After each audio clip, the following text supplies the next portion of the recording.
Hallo und herzlich willkommen hier auf meinem Kanal zu einem neuen Video von mir. Heute habe ich wieder einen richtig schicken kleinen Heli für euch, und zwar die Amevi H145 hier im neuen Johanniter Design. Das ist wieder die etwas größere Version mit Fenestron und Höhensensor, natürlich auch RTF. Da die Version jetzt identisch mit der ADAC-Version ist, die habe ich euch ja schon mal vorgestellt. Das Video verlinke ich euch mal hier oben. Werde ich jetzt nicht so auf jedes einzelne Detail eingehen. Die Fernsteuerung mit den Funktionen könnt ihr euch dann zum Beispiel im ADAC-Video anschauen. Hier zeige ich euch jetzt nur mal kurz den Packungsinhalt und natürlich auch ausführlich das neue Design etwas genauer. Und danach gehen wir dann direkt draußen fliegen. Ich würde sagen, wir legen sofort los. Viel Spaß! Ja, dann machen wir die neue Verpackung einmal auf. Da haben wir natürlich erstmal wieder die Bedienungsanleitung, hier auf Deutsch und Englisch. Dann haben wir als nächstes eine kleine Tüte. Darin befindet sich das USB auf USB-C Ladekabel und etwas Werkzeug. Dann nehmen wir noch die Kunststoffhülle ab und haben dann als nächstes den 1200 mAh 3S LiPo Akku im Hardcase, wieder mit Slide-Lock-Anschluss und der USB-C Buchse zum Laden. Und hier vorne haben wir noch einen Sicherungsriegel. Dann haben wir noch einen Johanniter und Notarztaufkleber dabei. Als nächstes haben wir dann noch die 4 Ersatz-Hauptrotorblätter in schwarz und natürlich auch wieder die 2,4 GHz Fernsteuerung mit den komplett federrückgestellten Steuersticks und last but not least die schicke kleine EC135, und die zeige ich euch jetzt mal etwas näher im Detail. Ja, werfen wir auch hier mal einen kurzen Blick auf die schicke Amevi H145 im neuen Johanniter Design. Es ist, wie ich finde, wieder ein richtig schönes Modell geworden und auch offiziell lizenziert. Was hier natürlich wieder richtig cool ist, dass wir hier hinten auch wieder einen richtigen innenliegenden Fenestron verbaut haben und nicht mehr diese normalen außenliegenden Heckpropeller. Natürlich haben wir auch hier wieder eine richtig schicke Rumpfform einer echten H145. Das war ja nicht immer so der Fall. Und wir haben hier wie bei der neuen originalen H145 ebenfalls jetzt einen 5-Blatt-Rotorkopf verbaut. Der wird hier über eine Ritzel-Zahnradverbindung von einem Brushless-Motor angetrieben. Und auch der Fenestron wird hier ebenfalls über einen Brushless-Motor angetrieben. Das natürlich auch direkt. Die Taumelscheibe wird hier wieder klassisch von 3 Mikroservos angesteuert.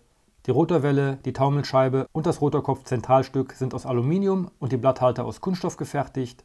Die Blätter sind hier leider wieder schwarz, haben aber an den Enden diese gelben Blattspitzen. Hier unter dem Rumpf haben wir noch den optischen Höhensensor verbaut und die H145 soll auch noch einen barometrischen Höhensensor verbaut haben. Es wurden natürlich auch wieder viele Scale-Details angebracht, wie die Nieten hier überall am Rumpf. Auch die Blechstöße und die Türen wurden hier schön dargestellt. Die rot-weiß-graue Lackierung gefällt mir hier auch sehr gut und ist hier diesmal glänzend ausgeführt worden. Einen Scheibenwischer haben wir hier vorne auf der Cockpitscheibe natürlich auch wieder angebracht. Ebenfalls wurden die ganzen Lufteinlässe hier noch abgeformt. Am Heckausleger sind auch viele Details dargestellt und auch unter dem Heckausleger und unter dem Rumpf sind die ganzen Details inklusive Nieten berücksichtigt worden.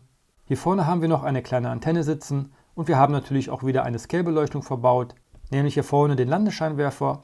Hier hinten an den Seitenfinnen haben wir noch die grüne und die rote Positionsbeleuchtung. Und oben auf dem Fenestron haben wir auch noch eine rot blinkende LED verbaut. Das Landegestell sieht auch ganz okay aus, ist aber etwas vereinfachter gehalten. Natürlich wurden hier auch wieder die Decals und die Beschriftungen ziemlich originalgetreu angebracht. Und was man hier wieder positiv erwähnen muss, dass hier wieder keine Firmenschriftzüge den Scale-Look trüben. Die Scheiben sind hier auch wieder schwarz ausgeführt, was, wie ich finde, jetzt hier bei der Version auch sehr gut passt. Die ganze Technik befindet sich hier hinter der vorderen Rumpfhaube. Die kann man hier ganz einfach abnehmen, aber aufpassen, dass man sich dabei das Kabel der LED nicht abreißt. Hier sitzt dann das Multiboard mit dem Stabilisierungsgyro, dem Empfänger, dem Regler und den Servoanschlüssen. Der Hardcase LiPo Akku wird hier ebenfalls wieder vorne eingeschoben und dann einfach bis zum Anschlag nach hinten reingedrückt. Dann hat er auch schon die elektronische Verbindung zum Heli. Mit dem Schieber hier kann man den LiPo noch sichern und zum Einschalten des Helis haben wir hier noch den Ein- und Ausschalter. Der Rotorkreis der H145 beträgt ca. 320 mm, die Rumpflänge ca. 335 mm. Wir haben ein Abfluggewicht von ca. 240 Gramm und die Flugzeit beträgt ungefähr 9 bis 12 Minuten.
Zum Abschluss hier mal ein kurzes Fazit, da ja eigentlich so ziemlich alles identisch zur ADAC-Version ist. Optisch finde ich die H145 im Johanniter-Design wieder richtig schick. Highlight ist natürlich auch hier wieder der Fenestron hier hinten. Schade nur, dass man hier nicht wie bei der kleinen EC135 auch noch die Stabantennen angebracht hat. Das wäre nochmal das Tüpfelchen auf dem i gewesen. Im Flug verhält sich die H145 auch wieder ziemlich gut. Allerdings fliegt sie durch den 5-Blattkopf und den Fenestron gefühlt ein bisschen anders und etwas unruhiger als die vergleichbaren ECs mit dem normalen Heckmotor. Aber trotzdem auch wieder sehr stabil.